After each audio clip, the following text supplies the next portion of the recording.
है तो राष्ट्रपति शासन लगा दीजिए 3 महीने के लिए और लेफ्टिनेंट गवर्नर को सारी कमान दे दीजिए और लेफ्टिनेंट गवर्नर सारा काम देखेंगे।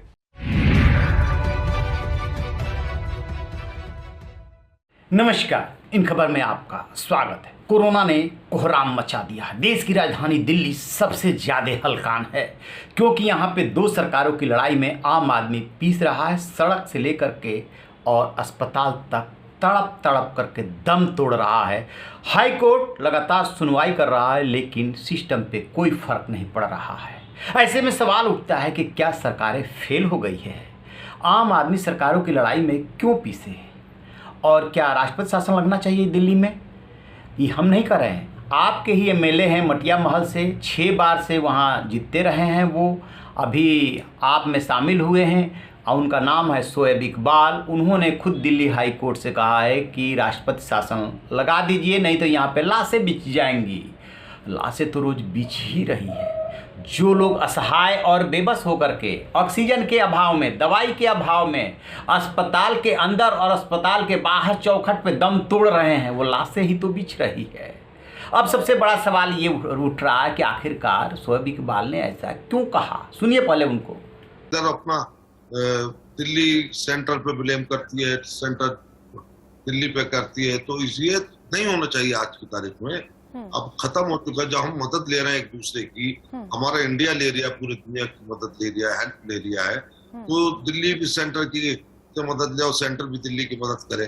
दिल्ली में राष्ट्रपति शासन हाईकोर्ट की निगरानी में 3 महीने के लिए लग जाए और वो सीधा राष्ट्रपति जो है का शासन जो होता है, वो प्रेसिडेंट रूल जो होता है वो सेंटर का होता है। सेंटर अपना देखेगी, करेगी, तो उसमें कोई बड़ी बात ही नहीं, कोई बड़ा या कोई छोटा नहीं हो जाएगा।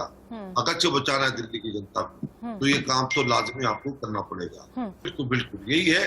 उसमें मेरे को ये नहीं कहना कि किसकी गवर्नमेंट है, क्या है दिल्ली में, किसकी है, सेंटर में क्या है। अभी ऐसा बिल्कुल नहीं होना चाहिए। दिल्ली में देखिए, दिल्ली में जो बॉस है, वो जो सारी पावर है दिल्ली के लेफ्टिनेंट गवर्नर को दी है। वो तो हाईकोर्ट ने भी कहा है कि दिल्ली जो है स्टेट रूल नहीं है, उसको तो राष्ट्र का दर्जा नहीं मिला हुआ है।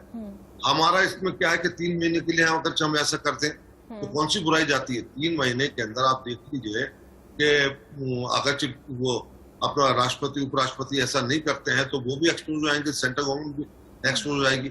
लेकिन इसमें बड़ा छोटा करने का आज का सवाल नहीं। दिल्ली की जनता ना सेंटर वालों को, ना बीजेपी, ना आम आदमी पार्टी या किसी को भी जो है माफ नहीं करेगी, ना करने वाली है। बहुत बुरा हाल हो रहा है और होने जा रहा है, किसी से नहीं संभलेगा। तो मैं तो यही कह रहा हूँ कि दिल्ली हाईकोर्ट जो है तुरंत इसके अंदर अपना करे और अपनी निगरानी में, अपनी देखरेख के अंदर सारा काम कराए, सब कुछ ठीक हो जाएगा। राष्ट्रपति शासन। तो जैसा कि आपने सुना, अब इस बात को गौर करते हैं कि इसके पीछे क्या कारण हो सकते हैं। 2 वजह हो सकती है। एक तो ये कि आम आदमी पार्टी, उसके मुखिया अरविंद केजरीवाल से वो नाराज़ हैं और जिस तरीके से दिल्ली में संकट है, वो उनके फ़ोन करने के पर भी कहीं कोई मदद नहीं मिल पा रही है, लिहाजा उन्होंने अपनी नाराज़गी सार्वजनिक रूप से व्यक्त कर दी। आप में शामिल हो जाने के बावजूद किनारे पड़े हुए हैं, उनको कोई पूछ नहीं रहा है, तो नाराज़ है, इसलिए उन्होंने मौका देख करके चौका मार दिया। और दूसरी वजह ये हो सकती है कि केंद्र सरकार के खिलाफ उनकी ये बयानबाजी हो कि भैया आप ही ले लो दिल्ली को 3 महीने के लिए, 6 महीने के लिए, और आप ही इस महामारी को संभालिए। क्योंकि जब उनसे ये पूछा गया कि क्या आप मान रहे हैं केजरीवाल सरकार फेल है सिस्टम को संभालने में, तो उनका कहना यह है कि जब हमारी केंद्र सरकार ही फेल हो गई है, केंद्र सरकार क्या देश की व्यवस्था संभाल रही है? विदेशों से मदद लेनी पड़ रही है, तो इस बात को हमें स्वीकार करने में क्या दिक्कत है कि दिल्ली सरकार भी फेल है? यानी कि अपनी सरकार, कोई भी सामान्य तौर पे सरकार हो या एमएलए, वो विफलता स्वीकार नहीं करता है। विफलता स्वीकार करने से, कमी स्वीकार करने से आपके ऊपर नैतिक जिम्मेदारी बन जाती है कि आप रिजाइन कीजिए। अब इस पे अभी तक आम आदमी पार्टी के किसी प्रवक्ता या मुख्यमंत्री अरविंद केजरीवाल या उप मुख्यमंत्री मनीष सिसोदिया का कोई रिएक्शन नहीं आया है। लेकिन जो सोर्सेज के हवाले से जानकारी मिल रही है, वो जो 2 संभावनाएं मैं आपसे बता रहा हूँ, उसमें दूसरी संभावना ज़्यादा लग रही है कि वो अरविंद केजरीवाल आम आदमी पार्टी से नाराज़ हैं और जो दिल्ली की इस समय हालात हैं दिल्ली के, उसको लेकर के भी वो नाराज़ हैं। नाराज़गी की वजह ये है कि कोई भी एमएलए, कोई भी एमपी, कोई भी अधिकारी किसी की मदद करने की स्थिति में नहीं है। अंदाज़ा लगाइए कि जिस दिल्ली का हाई कोर्ट एक वकील कहता है कि हम अपने रिश्तेदार को जो है वेंटिलेटर वाला बेड नहीं दिला पा रहे हैं, प्लीज़ हमारी मदद कीजिए। और हाई कोर्ट कहता है कि हम भी मजबूर हैं क्योंकि अस्पतालों में जगह नहीं है। तो वाकई में ये सरकार का फेल्योर तो है ही। ये तो शोएब इकबाल का यदि दूसरे लिहाज से निष्पक्ष एनालिसिस करेंगे, राजनीतिक चीज़ों को किनारे हटा देंगे, तो आप पाएंगे कि उन्होंने एकदम साफ साफ बातें बोली है, चाहे नाराज होकर के बोली है आपसे, लेकिन उन्होंने एकदम साफ बात बोली है।